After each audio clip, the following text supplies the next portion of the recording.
ఒక కథలో ఒక సింహం, పులి మంచి మిత్రులుగా ఉంటారు. కొన్ని రోజులకి వారి మధ్యలో చిన్న విషయం మీద గొడవ జరిగి ఒకరికొకరు దూరమైపోతారు. చాలా సంవత్సరాల తర్వాత సింహం తన కుటుంబంతో వెళ్తుంటే కుక్కల గుంపు దాడి చేస్తుంది. అది తెలుసుకున్న పులి గర్జించి మీద పడి కుక్కల్ని చీల్చిపడేసి సింహం కుటుంబాన్ని కాపాడి అక్కడ్నుంచి వెళ్లిపోతాడు.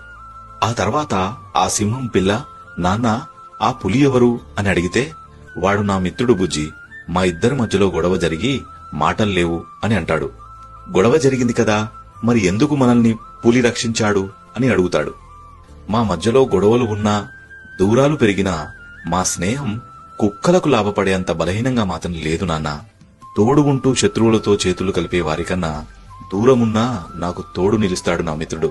అంత గొప్ప స్నేహం మాది అని అంటాడు. నీతి ఏంటంటే, మంచి స్నేహం, చెడు స్నేహం అని పిలవంది స్నేహాన్ని మాత్రమే. స్నేహితుడంటే నువ్వు ఏడుస్తున్నా వాడు నవ్వుతాడు.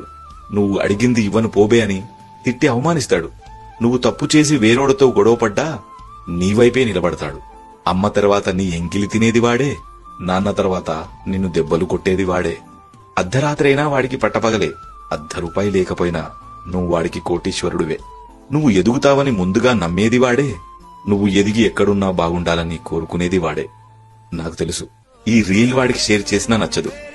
అందుకే ఒక లైక్ చేసి మరింత మంది స్నేహితులు